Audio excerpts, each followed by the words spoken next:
শিলচৰৰ বাসকান্দি মাদ্ৰাছাত বছৰেকীয়া ৱাজ মেহফিল ও দস্তাৰবন্দী অনুষ্ঠানত দেখা পোৱা গৈছে যে হাজাৰ হাজাৰ মানুহৰ সমাগম হৈছে। অসমৰ চুকে কোণৰ পৰা মানুহ শিলচৰৰ বাসকান্দি মাদ্ৰাছাত আহি উপস্থিত হৈছে আৰু আপোনালোকে আমাৰ কেমেৰাৰ জৰিয়তে আপোনালোকে দেখিব পাৰিছে যে হাজাৰ হাজাৰ মানুহৰ সমাগম হৈছে শিলচৰৰ বাসকান্দি মাদ্ৰাছাত। যিখন মাদ্ৰাছা জন্মলগ্নৰ পৰাই বাসকান্দি মাদ্ৰাছাই ইছলামিক শিক্ষাৰ প্ৰসাৰ আৰু প্ৰচাৰৰ ক্ষেত্ৰত গুৰুত্বপূৰ্ণ ভূমিকা পালন কৰি আহিছে। আৰু ইয়াতে কেৱল ইছলামিক শিক্ষাৰ ক্ষেত্ৰতেই নহয়, আধ্যাত্মিক চিন্তা চৰ্চা আৰু সমাজ সংস্কাৰৰ ক্ষেত্ৰতো এইখন মাদ্ৰাছাই গুৰুত্বপূৰ্ণ ভূমিকা পালন কৰি আহিছে। এইখন মাদ্ৰাছাটো দেখা পোৱা গৈছে যে আমাৰ প্ৰয়াত শ্বেখ আহমদ আলী চাহাব পীৰে কামিল আহমদ আলী চাহাবৰ ৰৌজা মুবাৰকতো দেখা পোৱা গৈছে যে হাজাৰ হাজাৰ মানুহে ভিৰ কৰিছে শেষ মুনাজাত কৰিবলৈ বা জিয়াৰত কৰিবলৈ। দেখা পোৱা গৈছে যে হাজাৰ হাজাৰ মানুহৰ সমাগম হৈছে। আপোনালোকে এটা অনুমান কৰক যে এইখন মাদ্ৰাছাত, যিখন মাদ্ৰাছা হৈছে শিলচৰৰ বাসকান্দি মাদ্ৰাছাত, এই মাদ্ৰাছাখনত আপোনালোকে অন কেমেৰাত দেখি অনুমান কৰক কিমান মানুহ হ'ব।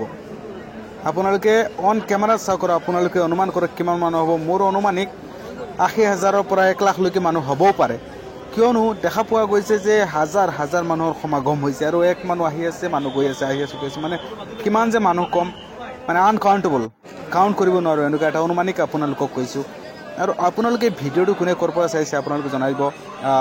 যিহেতু আমাৰ সকলোৰে প্ৰিয়, সকলোৰে মৰমৰ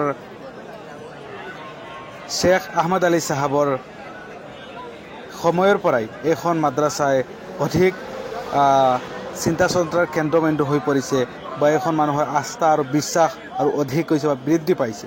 আৰু মানুহৰ আপোনালোকে এইখিনি যিখিনি ক্ৰাউড বা যিখিনি ভিৰ দেখি আপোনালোকে অনুমান কৰিব পাৰিছে যে এইখন মাদ্ৰাছাত আজি 2025 বৰ্ষৰ 9 ফেব্ৰুৱাৰীতে যি বছৰেকীয়া ৱাজ মেহফিল বা দস্তাৰবন্দী যিটো অনুষ্ঠান আছিলে, সেই অনুষ্ঠানত দেখা পোৱা গৈছে যে অসমৰ চুকে কোণৰ পৰা মানুহ আহিছে, অসমৰ চুকে কোণৰ পৰা আহিছে আৰু জোহৰৰ নমাজ একেলগে জমাতৰ সৈতে সকলোৱে আদায় কৰিছে। নিশ্চয় ভাল লাগিছে, নিজে আদায় কৰিছোঁ আৰু আশা কৰোঁ অনাগত সময়তো এইখন মাদ্ৰাছাত যাতে 2026 বৰ্ষত যেতিয়া এনেধৰণৰ অনুষ্ঠান হ'ব আৰু অধিক মানুহ হ'বলৈ যাতে হয়। আৰু আপোনালোকে কোনে ক'ৰ পৰা চাইছে কমেণ্ট কৰি জনাই দিব।